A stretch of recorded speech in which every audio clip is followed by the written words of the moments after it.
Hi,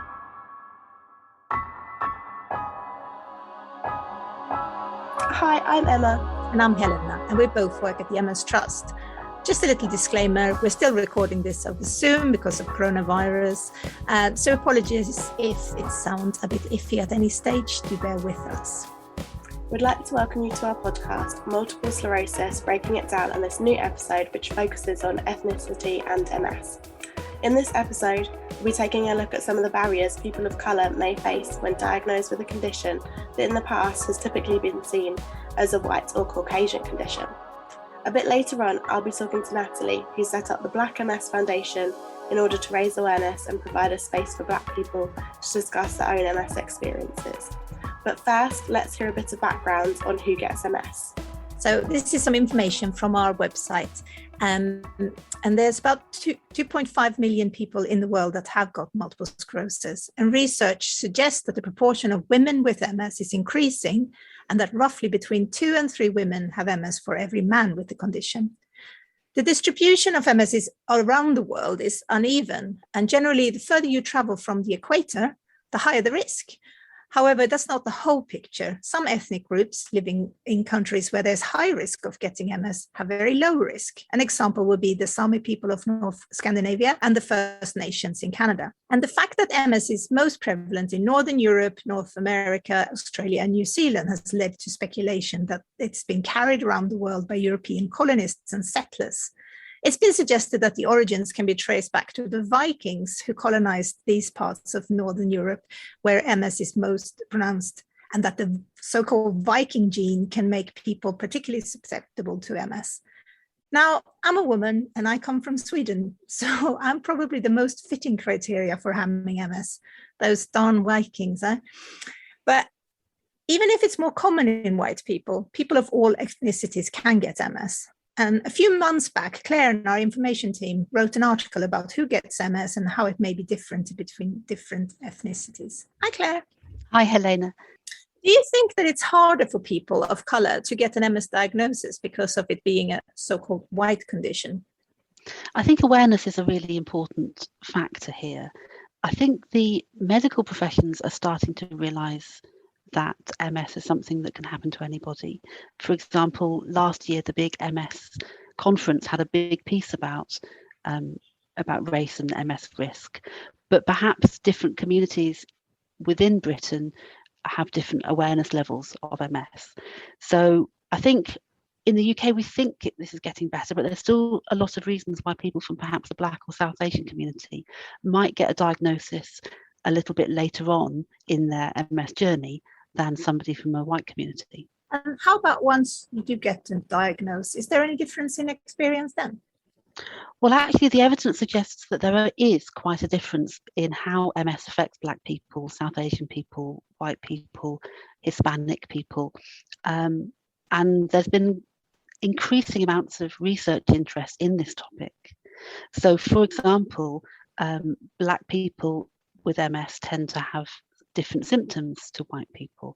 They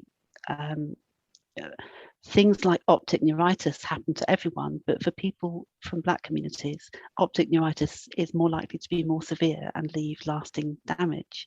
And it's also the case that people with MS who are Black tend to see their MS progress to disability faster, and also to have more cognitive difficulties, and perhaps earlier on in their MS journey than a white person might have. So I think we're just beginning to see that there really are, quite significant differences between how MS treats, how MS takes you, depending on your ethnic background. But of course, MS is such an individual condition that it's really quite tricky to see the trends, I think, as well. So I'm guessing there's going to be more research in this area. I think another thing is that the impact of MS can be worse on people from different communities for reasons completely unconnected to the MS itself. So because there's a lot of general inequality in society, the impact of having MS could be worse for somebody from a Black or minority ethnic group. So for example, we know that people from ethnic minority groups or Black people in Britain tend to be employed in more physically demanding roles or public facing roles, which means that the impact of any kind of disability would be much more significant for them compared to somebody who can sit on a chair in an office, perhaps. So that means that they might be more likely to lose their job or have to retire earlier. And that leads to a knock-on effect in financial security. So, the impact of MS is different on different communities as well. Mm-hmm.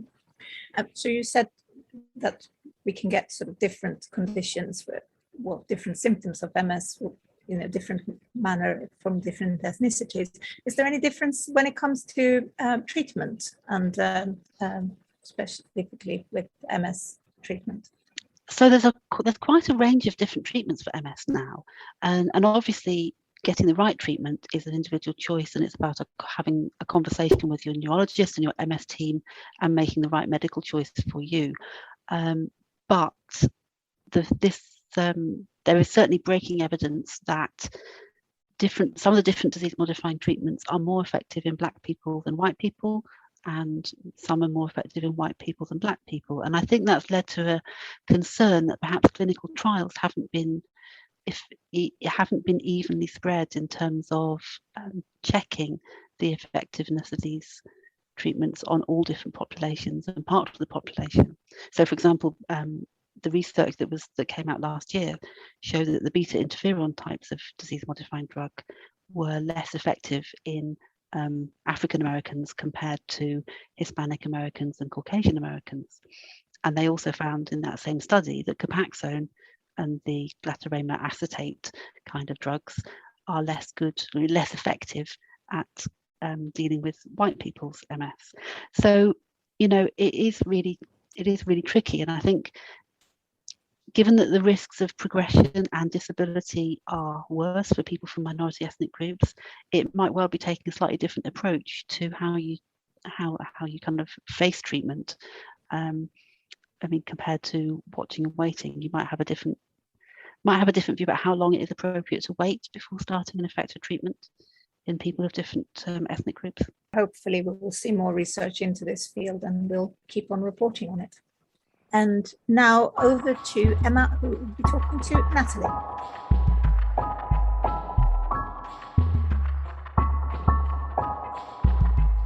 In the UK, October marks Black History Month. First celebrated here in 1987, Black History Month encourages people to share, celebrate and understand the impact of Black heritage and culture. But what about the role Black heritage and culture play in life with MS? Today I'm speaking with Natalie from the Black MS Foundation to find out more. Hi Natalie, it's lovely to have you here today, and thank you for coming along to speak with us. So do you want to start off by talking a bit about your own MS journey and sort of your diagnosis and things? Okay, yeah, sure. So I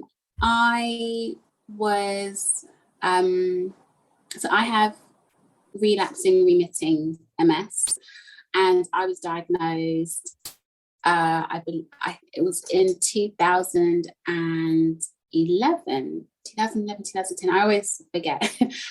I was, leading up to my diagnosis, I had things like optic neuritis. That was my first signal or symptom, and that led me to my doctors, which led me to the hospital, which led me to doing lots of tests, and eventually I was diagnosed with MS. And then my journey started then. So that was 11 years. So did you find that your diagnosis from sort of initial symptoms to getting the MS diagnosis was quite quick, or was it a longer journey? It was, I didn't have anyone else's journey to compare it to at the time. So at the time, I think it was 6 months to a year. I think I had been for the diagnosis, because I kept getting tests for other things. Initially, when I had optic neuritis and I went to my GP, I was sent to Moorfields Eye Hospital, and they did some tests. And obviously, when they can't see anything if they look in your eye, but so I had to have a scan for that. I went back to the scan results, and the doctor there told me that, so from your scan, we see some patches in your head. He said that this actually looks like it might be MS. And he said, these were his words. He said, you can go and get this checked out at your hospital as a referral, but you don't have to. If you don't want to, it's totally up to you. And so I was already being seen at my hospital for a separate heart condition. And when I was at my next hospital appointment for that, I had mentioned, they keep all my notes for everything else. And so they saw the notes and they said, oh, the neurology department is next door. We'll send you to them to follow up on what's happened with your eye. And so it started from there, really. And I went to the neurology department. I got loads of tests for different things like lupus. I can't remember the other name of the other stuff, but so many things. And then I developed symptoms of a left leg weakness. So by the time I had gone to my neurologist after having MRI scans and loads of different things, the neurologist said that we see from the MRI, you've got these the lesions on your brain. We see the optic neuritis. Now that you are coming in, we're talking about your left leg weakness, and they can confirm that what this is multiple sclerosis. And then I got referred to my community nurse and given an appointment to go back to the hospital. But it took a while. Yeah, so it was quite frustrating, but I got there in the end. Yeah.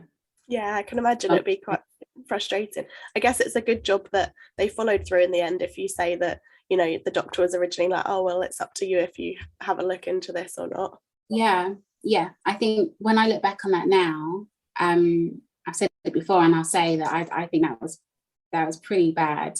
If you see something like that, it should be an instant referral, not it's up to you if they think they suspect that it's MS. So I just always think that how that was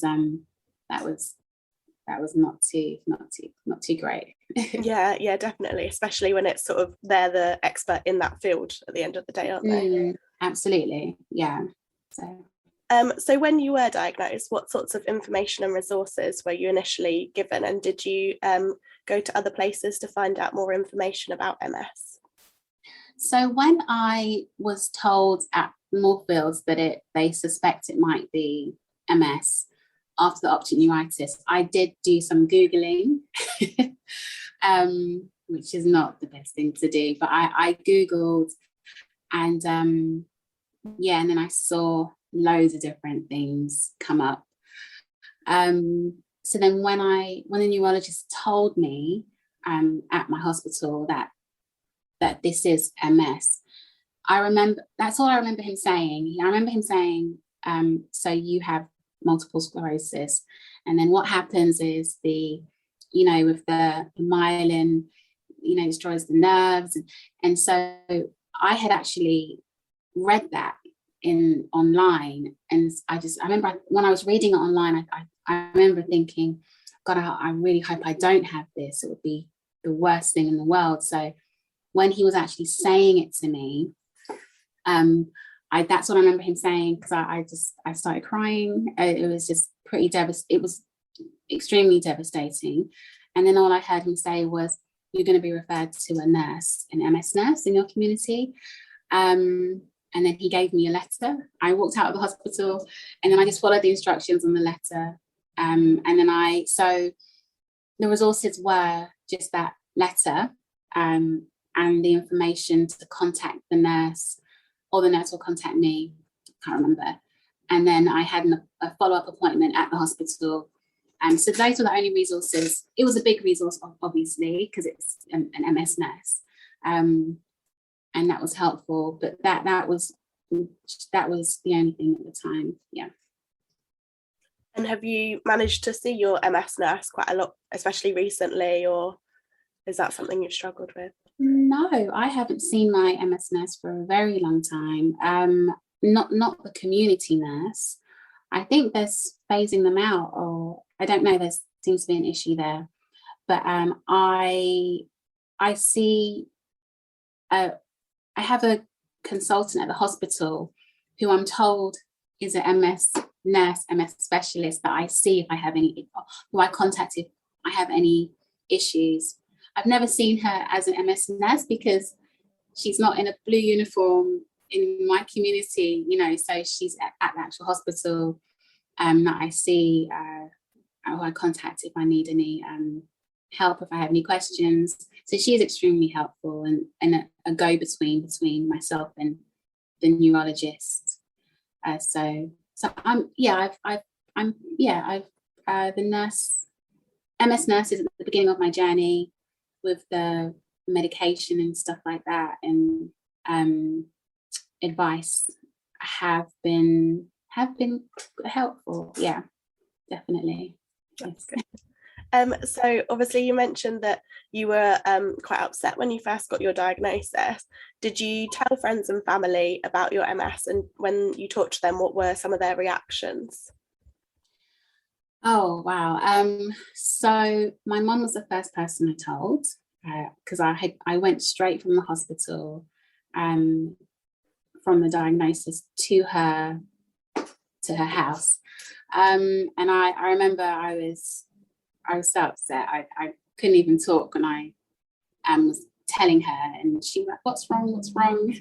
And I handed her the letter, and because in my head I was like, that's it, I'm gonna die. My life is over.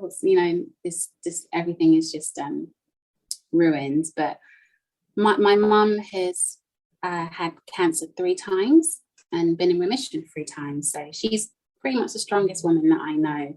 And so when I handed her the letter, she read it. She was like, Natalie, you're not going to die. It's fine. And sit down. And so we kind of got myself together and we just spoke about it. So my mum was the first person, and that was her reaction. So if she's telling me I'm going to be fine, then as far as I'm concerned, I'm going to be fine. I told my friends, and it was having to explain what MS was when I didn't really know what it was myself at the time. But it was a lot of explaining, but the responses were fine. They weren't. I didn't have any. They were supportive, should I say, in a nutshell. So yeah.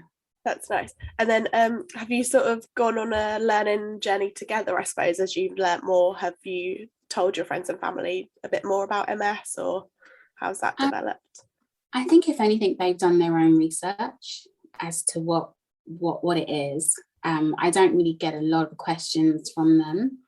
And now at this stage, I've had it for 11 years. They'll ask me how I am every now and again, and which is nice, because I don't know. I think when you've had something for so long, people either they don't see it, or unless you're having relapse or you're not too well from it. But so when I am asked, so how's your MS? How's your health? How are you doing? It's actually quite nice, and so so it's just been quite supportive, and in terms of them learning, they've done their own research. And if only a couple of times have they asked me, exactly what does that mean? I guess I don't want to be too intrusive in kind of having me do all that work when I'm actually, kind of going through it, which is not easy. So yeah, you've got to get that balance right, haven't you, of them wanting to look into it themselves, and obviously you feeling like you're supported by them, but at the same time, they've looked into it. Yeah, definitely. So it wasn't that long ago that people considered multiple sclerosis to be sort of a Caucasian or a white person's disease. And unfortunately, some of those stereotypes and misinformation sort of still exist today. Is that something that you've found a challenge since you were first diagnosed, especially? Since I was first diagnosed, yes. I do believe that was one of the factors in why my diagnosis took so long, just in terms of me being tested for everything but MS. I guess it was the assumption, oh, it's not that common in Black people, so you don't look like you'd be the typical person to get this, so it must be something else. So yeah, and that story I've heard a lot. I had it in my head for a while, but now when I'm meeting more Black people and people of colour with MS, I just hear that story over and over again. Just versus non-Black people. So with that, I think there is a difference between when you say, it being a white person's, stereotypically a white person's condition or disease versus Blacks. That's one of the challenges, yeah. In terms of that as well, obviously recently you've been doing some really good work in the Black MS community, sort of raising awareness of the condition. What are the sort of challenges you face within the Black MS community when it comes to talking about multiple sclerosis? What are the challenges? I can't think of any. It's a lot of positives, because I think people within the Black community with MS feel like they're not seen a lot or heard a lot. So if there's a space where we're just all there and we all have MS, then it's like, so it brings about a lot of conversation, a lot of emotions, and a lot of positive, it's a positive space, for people to feel like they can say what they want to say and how they feel about having a condition. It's definitely a safe space. I wouldn't say that there's any, I can't think of any challenges that come to mind. That's really good as well. I think one of the big things, isn't it, is about people feeling like there's someone who has a similar experience or is going through something similar to them. And obviously, yeah, like you say, the Black MS Foundation are a good place for people to come together and feel like there are people who are going through something similar to them. Yeah, I think it's like in any other space when you have MS. So you have women with MS. We have women versus men have a lot of issues with MS that men don't have, so it's always nice to speak to other women or be in a space with other women and to talk about those experiences that I guess men wouldn't understand or that they don't experience, and vice versa with men, women, and children and women, so it's there's a lot of different spaces that people within MS for different groups of people that are very important to be to have that focus on specifically. Yeah. So we touched a little bit on your work with the Black MS Foundation. Can you just tell some of our listeners who might not have heard of them before what the Black MS Foundation is and what they sort of do? Okay, so first of all, we're very new. It's an Instagram page, and it's a space for that I set up because initially I wanted to meet other people like myself who have MS and the same experiences, because I wasn't really finding that around me, or if I went online or within different organizations that set up for MS, finding so I set the page up for that reason so I could find those people, and lots of people started finding the page, and it's grown in popularity, and it's just it's kind of grown its own legs. And I started it it was November, December last year. And it's grown into something that will eventually now become a charity community organisation offline. And I'm trying to think. So it's going to be that offline. So not just an Instagram page. I'm going to have a website, and doing lots of other things, just to raise awareness, basically. So the Black MS Foundation is a platform to raise awareness by and for people who are of colour, who have multiple sclerosis. And it's a space where we can get support, talk, be inspired, meet each other, and to kind of build our own kind of our own spaces and things, that's going to be helpful on our MS journeys. Yeah.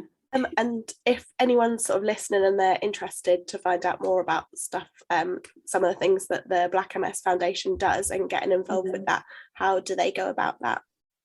So you can go to the Instagram page. That's it's at Black MS Foundation.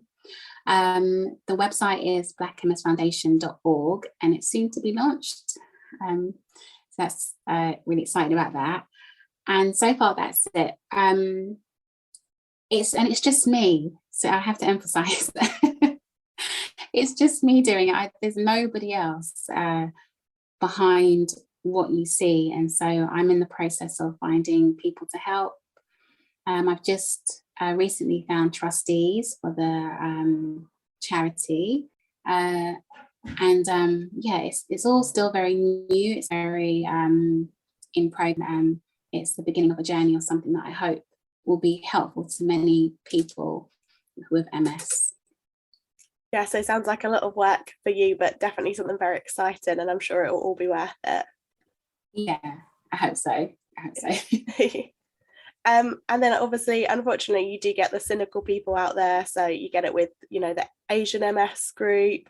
Like you say, there's people, just women with MS who will face different experiences as opposed to men with MS.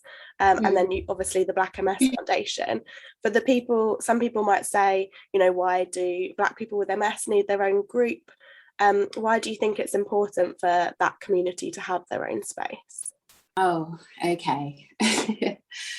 I get messages a lot from people asking that question because they don't seem to understand.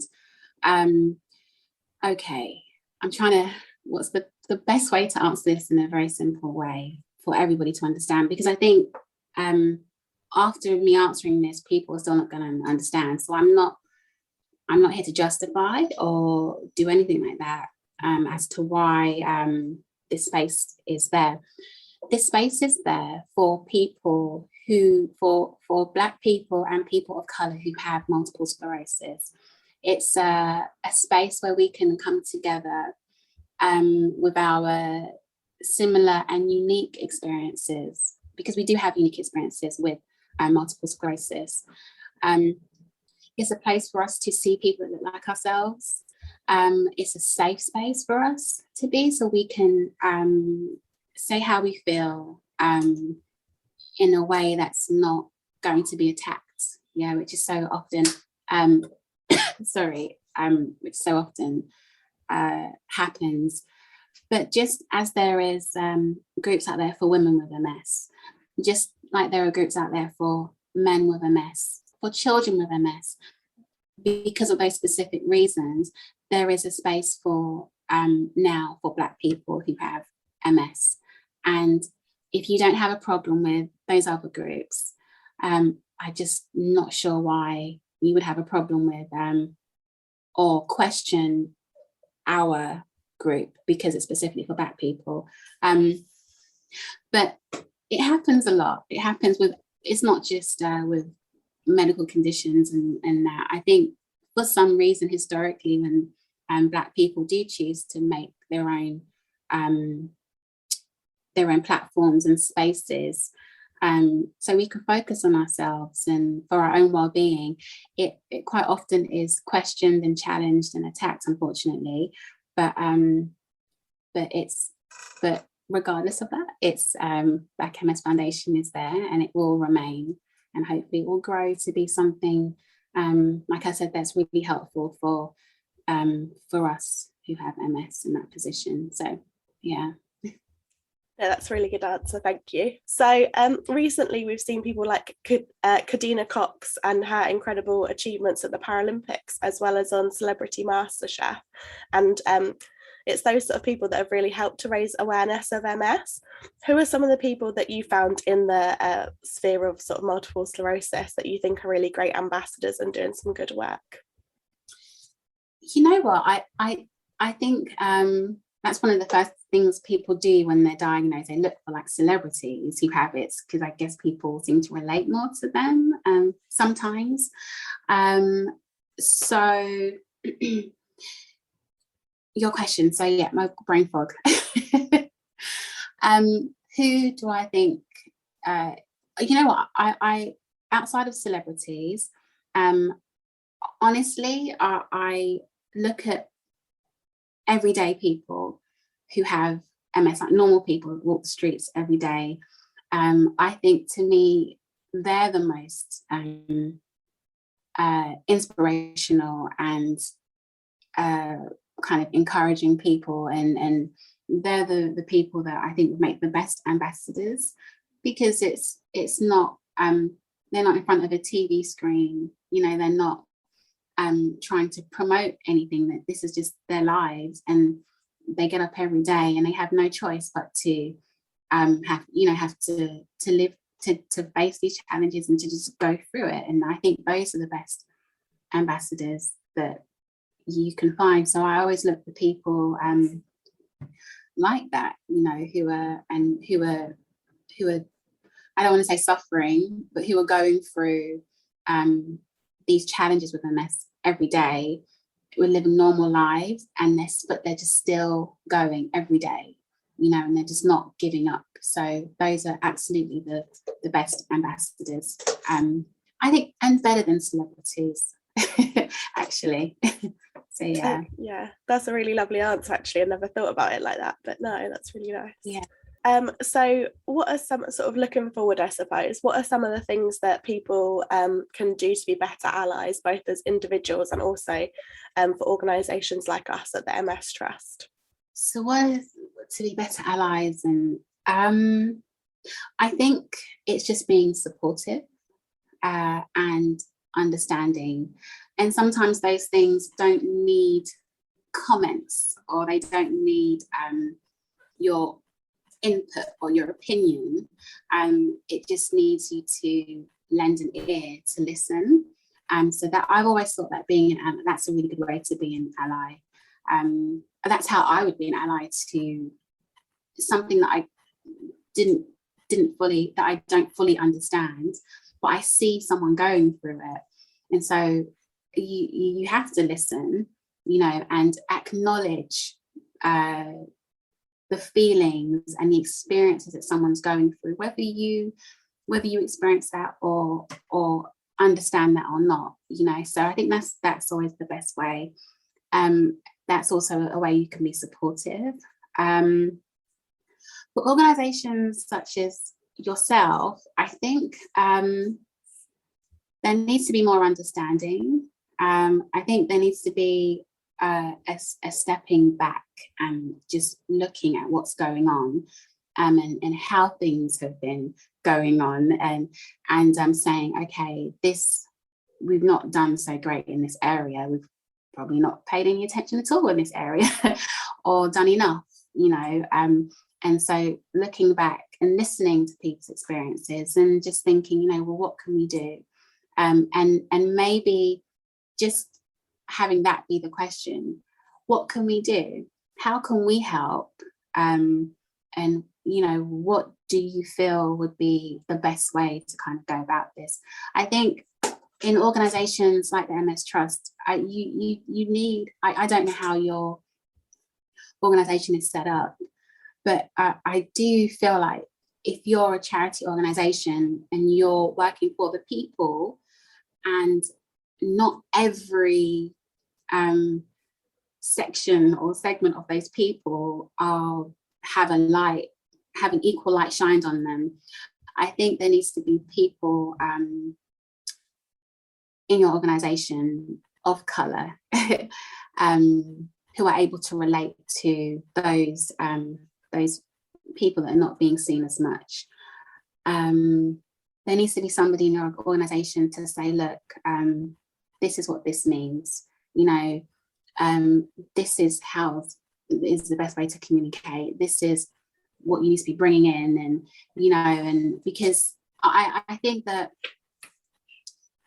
it's you have a certain generation who are out there. It tends to be older white men at the top of every organisation, I think, within every area, who seem to be setting the rules and the standards and running things and ordering and saying this is how things are going to go. And for years, people have just followed this kind of structure, and it develops into these systems, right? So it's those systems that need to kind of broken into and say, look, this isn't working, because doing it this way, you're not actually acknowledging this group of people, and so they're not being seen and they're not being helped.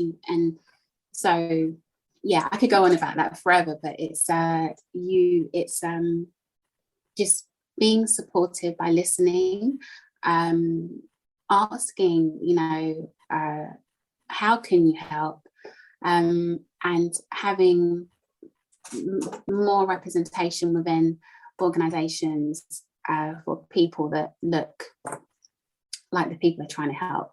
And it's the same with having more women at the top, having more people from the LGBT plus community at the top, having more Asian people at the top, having more people with the actual disability at the top, and kind of focusing so they know how to focus on that, to bring that to the forefront, and to actually start doing the work to help and be better allies and be more supportive and raise more awareness, and so we can help everybody, not just some.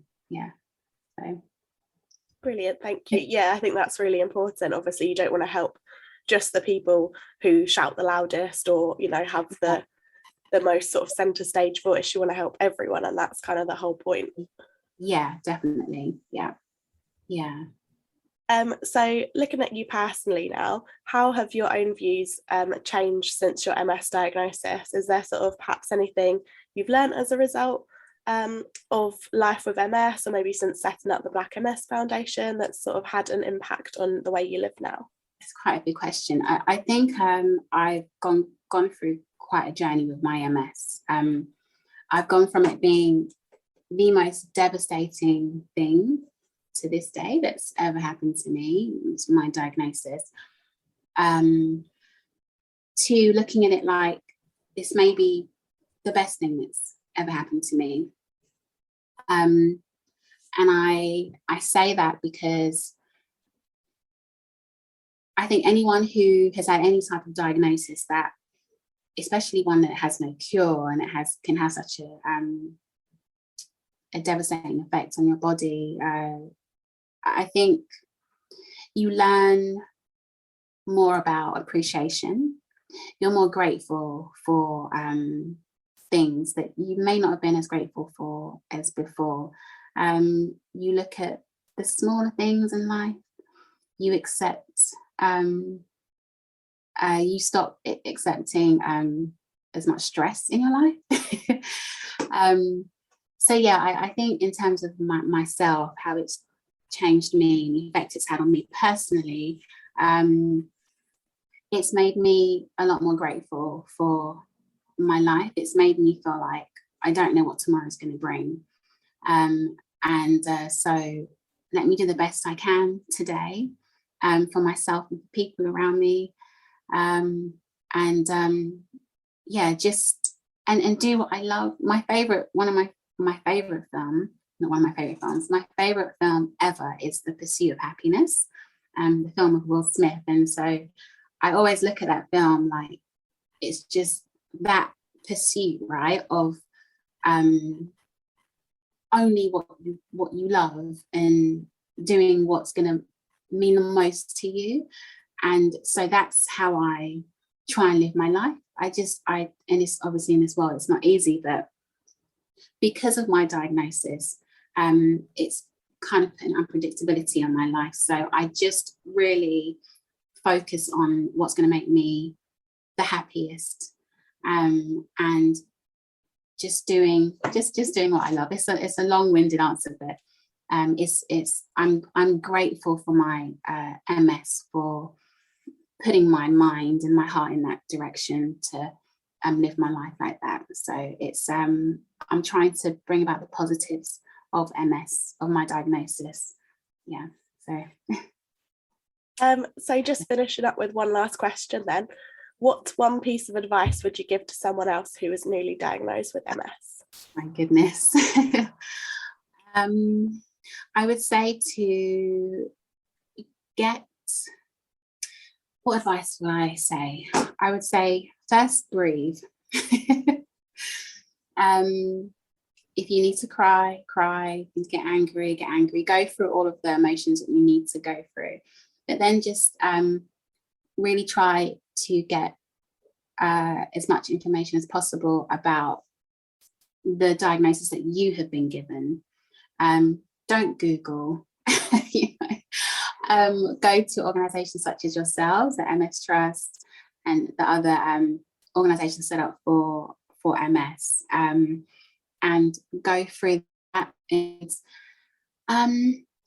Surround yourself with your support system, be it your family, your friends, and just go from there. Your life is not over. It may seem like it, but just go for whatever emotions you go through, and then go from there. I'm not going to say be strong, and don't cry, because people, you're human, right? You're going to do those things. Don't listen to that nonsense. Feel what you want, what you need to feel, and go through that process, and then start going through the process of informing yourself and getting the right information about your condition, and then surround yourself with love. Get therapy if you need to, that's a big thing with MS, and then just go from there. You'll be fine. You're going to be okay, and life isn't over. So yeah, that's brilliant. Thank you so much for speaking with us today, Natalie. Okay. Thank you for asking me to come in and speak. Now, if this was a commercial podcast, here is where there would be an advert. But as we're a charity, we don't do that. So instead, we'd like to take this opportunity to tell you all about our fantastic resources for people with MS.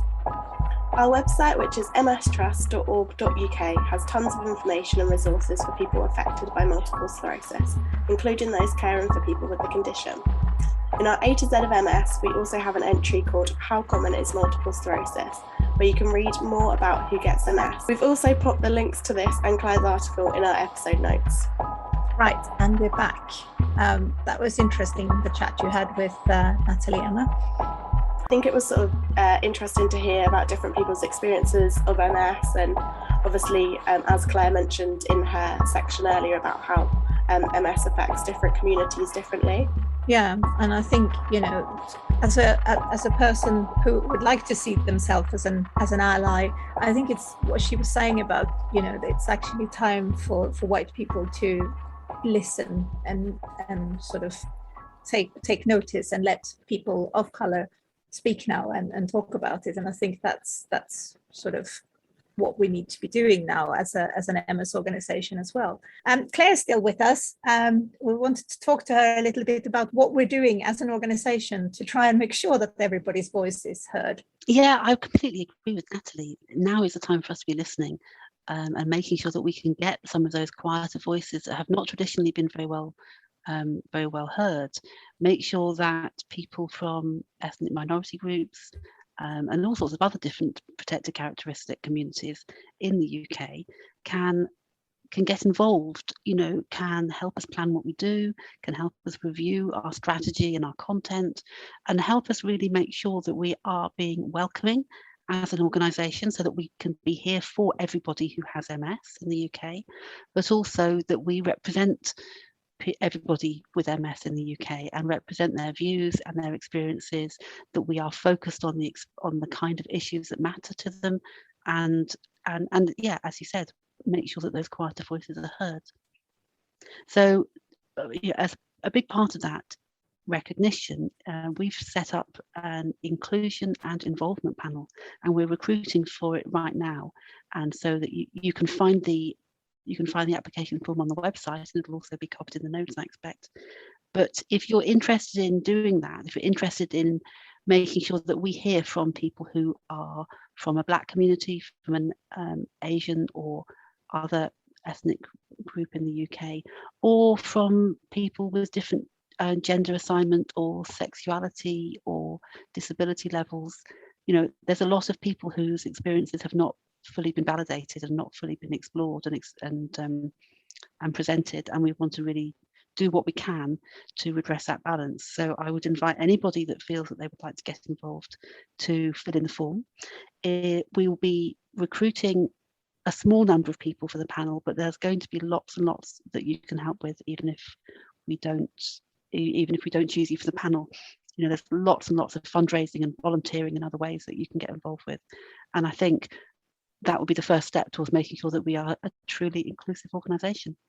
Yeah, and we're always looking for personal stories or people to talk to for the podcast as well. So please get in touch, because we do certainly want to make everyone's voice heard. Now remember that if you have any questions about MS, we're here for you. Our inquiry service is available Monday to Friday, except UK bank holidays, and that's from 9 AM to 5 PM. Outside of these hours, you're welcome to leave us a message and we'll get back to you as soon as we can. You can call us on 0800 032 3839 or email ask@mstrust.org.uk. And you can also find us on Facebook, YouTube, Twitter and Instagram. And you can find this podcast on Spotify, Google and Apple Podcast and Amazon Music. Get in touch, and like they say, like and subscribe.